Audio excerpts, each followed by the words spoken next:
ये घर तोड़वाती है, हमेशा मार खाती है।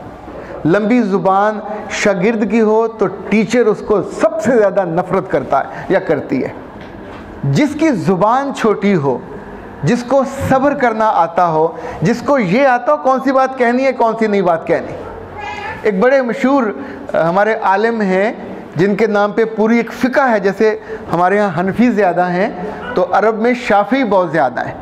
तो इमाम शाफ़ी बहुत बड़े बुज़ुर्ग थे और एक यतीम बच्चे थे। उनकी माँ का एक ही शौक़ था कि मेरा बेटा पढ़े और मोहम्मद सल्लल्लाहु अलैहि वसल्लम का दीन सीख के आए। तो जब वो सीख के आए फिर मक्का में रहे, उन्होंने इल्म दीन का औरतों को भी सिखाया, मर्दों को भी सिखाया। वो कहते होते थे ए गल अगर तुझे याद रखी ना सोने वर्गी गल जाए। वो कहते थे ये जो बुरी बातें हैं जो लोग तुमसे कहते हैं तुम्हारे बारे में, ये पत्थरों की तरह होती हैं। तुम अपनी कमर पे या पीठ पे पत्थरों को रखते जाओ तो एक दिन तुम्हारी कमर टूट जाएगी। ये इतनी जालिम होती हैं बातें, इतना दुख देती हैं, इतनी तकलीफ देती हैं, उनका वज़न बड़ा होता है। फिर साथ ही उन्होंने कहा कि अगर तुम इन बातों को अपने पाँव के नीचे रखो और ऊपर खड़े होते जाओ तो तुम्हारा कद लोगों से कितना बड़ा हो जाएगा तुम्हें पता भी नहीं चलेगा। ये जितनी औरतें अपनी सासों की और नंदों की बुराइयों में अपनी उम्र गुजार देती हैं, अगर उन घंटों को गिना जाए तो यकीन माने आपकी आधी उम्र उसमें लग जाती है।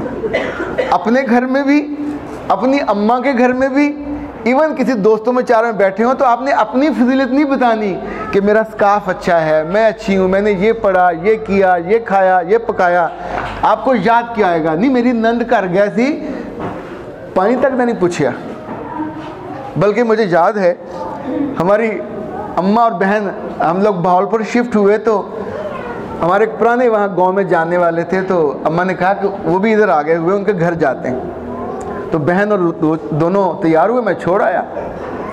वापस आए तो हमारी अम्मा का मूड सख्त ख़राब। तो मैंने कहा क्या हुआ? वो नहीं बोली। तो बहन ने थोड़ा मुंह बनाया। अच्छा, बहनें थोड़ी ज़ाहिर है माँ को समझती होती हैं। मैंने कहा हुआ क्या? कहने लगी होना क्या था, हम दोनों बैठे हुए थे तो उनकी लड़की वो लेके आई ये जो शरबत होता है। एक ज़माने में रिवाज था, लोग घरों में किन्नों का जूस निकाल के बोतलें भर लेते थे। वो उसके जो होते हैं बीज निकाल के तो बाद में उसका स्क्वैश बना के पिलाते थे मेहमानों को। अब पता नहीं होता कि नहीं होता, अब तो जो बना बनाया मिल जाता है। तो कह लें उसने दोनों ने हमको एक एक गिलास दे दिया, हमने आगे रख लिया। तो जब मैंने पिया, 2 एक घूंट लिए, मैंने रख दिए, फिर अम्मा ने पिए, उन्होंने भी रख दिए। वो थोड़ा कड़वा होता है, ज़रा बनाने में बहुत महारत औरतें ही बनाती हैं, बहुत महारत नहीं होती। तो वो लड़की खड़ी हुई पास, आंटी जी किवें दा सी? अम्मा ने कहा बहुत अच्छा था। ले साढ़े घर कोई नहीं पींदा। अब उस बेवकूफ़ ने वो जो जुमला कहा, अल्लाह माफ़ करे, वो तो दिल दुखाने वाला, बेइज्जती करने वाला था कि वे तेरे घर नहीं पींदा तो असी वाधू आएंगे, असी तेरा वो बुरा जरा। उसके बाद सारी उम्र ना मेरी बहन उनके घर गई ना मेरी माँ उनके घर गई। एक जुमले ने पूरे ताल्लुक़ तोड़ दिया। बतौर माँ अपने बच्चों को सिखाइए, और ख़ास तौर पर अगर बेटी है उसको ज़रूर सिखाइए कि ज़ुबान का इस्तेमाल कैसे करना है। देखें, एक चीज़ होती है उसे हम कहते हैं बड़ी खरी गल कीती है, एक होती है खुरदरी बात करना। खरी बात का अपना मज़ा है, पर खुरदरी बात तो अल्लाह माफ़ करे आपका रिश्ता काट देती है।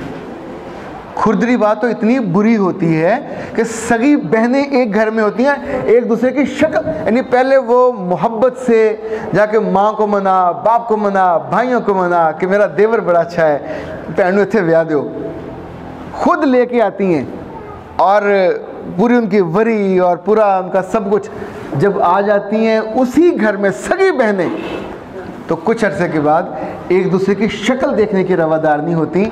इसलिए नहीं कि शक्ल बदल गई है, इसलिए नहीं कि रिश्ता बदल गया, वो जो ज़ुबान की खुरदराहट है वो मार देती है। जिस दोस्त से मैं मिलने गया, रात को 12 बज गए, उसके दफ्तर में ही। मैंने लाहौर आना था, वो घर नहीं गया, हम बैठे बातें करते रहे। अचानक उसकी बीवी ने उसके बड़े बेटे को घर से भेजा। शक नहीं किया, बाप का हाल चाल पूछने के लिए भेजा। अच्छा, बीवी शक करेगी तो शक के साथ भेजेगी ना, ख्याल करेगी तो ख्याल के साथ भेजेगी। बंदा कोई कबूतर नहीं है कि उड़ जाए, बंदा आपका है, मोहब्बत की डोरी में बंधा हुआ है, उसको बांध के रखना चाहिए। लाइक मैं अगर मुझे इजाज़त दें तो दिल की बात आपसे कहूँ, जब अल्लाह ताला पहली औलाद देता है तो माँ को लगता है वो बिल्कुल शहज़ादी और मलका बन गई है, क्योंकि अल्लाह माफ़ करे जब औलाद नहीं होती तो बहुत बंदा दुखी होता है। अच्छा, औलाद आती है तो आपका सारा दिन जो तवाफ़ है वो उसके गिर्द होता है, उसका खाना, उसका दूध, उसके नेपियाँ, उसके कपड़े, उसकी वो जो कपड़े गंदे हैं उसकी धुलाई। जो सबसे ज़्यादा जुल्म करती हैं आप, जहाँ से रिश्ते ख़राब होते हैं, उस बच्चे की आमद के साथ ही जो मियाँ है वो घर में यतीम और मस्कीन हो जाता है। बीवी उसके लिए मुंह धोना बंद कर देती है, बीवी उसके लिए सजना बंद कर देती है, बीवी उसके लिए कपड़े बदलना बंद कर देती है। आप सोचें, ये नेमत मेरे रब ने उसकी वजह से आपको दी है।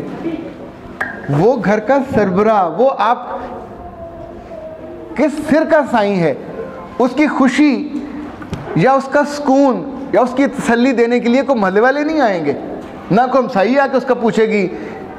ये आप ही ने करना है। अपनी बच्चियों को सिखाइए इस बात को कि जैसे जैसे मेरा रब आपके घर को बड़ा करे, औलाद ज़्यादा करे, तब भी मियाँ का वो मियाँ कहीं नहीं जाएगा अगर आप शाम को मुस्कुरा के। आपके यहाँ तो वो मेरा सुरमा भी सस्ता सा आता है, कौन सा होता है जी, वो हाशमी सुरमा। उसके आने से पहले मतलब इतना कर लगा लिया कि लाइन ऐसे तक ना जाया करे, ऐसे रवे। वो जिसे ख़वातीन कहती हैं लिपस्टिक, हाँ जी, लिपस्टिक जो है, अच्छा वो भी ऐसा रंग लगाएं कि लगे कि आपका ही है, पता चले कि वो मांगी हुई किसी की है, और या जैसे किसी ने खून लगाया हुआ वो वाला ना मामला हो। हाँ, काली भी ना कभी लगाया करें, काली लिपस्टिक भी आती है, वो भी जहर लगती है। और बिल्कुल उन्हें दौड़ना चाहिए, उन्हें फ़ोन कर दिया आज मैंने काली लिपस्टिक लगाई तो उसे किसी और पास से जाओ, आपको अच्छी लगे बिस्मिल्लाह, पर पहनिए वो जो शौहर को अच्छा लगता है, पहनिए वो, बनिए। ये रब ने वाजिब किया है आप पे, ये याद रखिएगा। अल्लाह ने इतनी फजीलत दी है मर्द को। हदीस के अल्फाज बता रहा हूँ, हदीस वो होती है जो अल्लाह के रसूल ने कहा तुम्हारा मियाँ तुमसे इज़हारे मोहब्बत करे और तुम ऊँट के कोहान पे बैठी हो तब भी ना मत करो। ये इतनी फजीलत है मियाँ की। अल्लाह के रसूल ने कहा कि तेरा मियाँ अगर इजाज़त होती तो मैं सजदे की उसको इजाज़त देता। अच्छा, जिसके साथ आपकी ज़िंदगी जुड़ी है, जिसके साथ आपके बच्चों का नाम जुड़ा है, अगर उसकी मोहब्बत आप अपने बच्चे और बच्ची के दिल में नहीं डालते तो आपसे बड़ा जालिम दुनिया में कोई नहीं है। बच्चे को अपने बाप को देखकर भागना चाहिए, सिखाएं उसको, वो जाके उससे गले लगाए।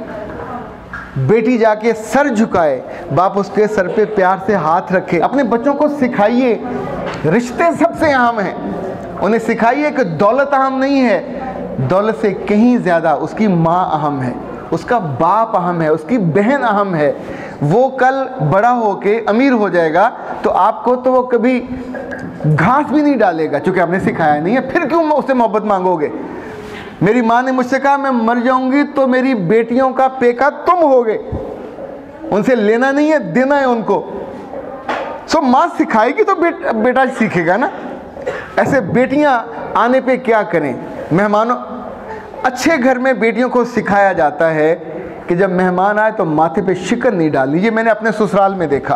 रात को 2 बजे मेहमान आ जाए, 2:30 बजे आ जाए, उनकी बेटियों ने कभी ज़िंदगी में, चूँकि उनका माँ और बाप आदर करते हैं, वो 2 खाने फ़ौरन लगे तैयार होंगे और पेश कर, ड्राइवर आए, कोई मिलने वाला आए, ये मुमकिन नहीं है।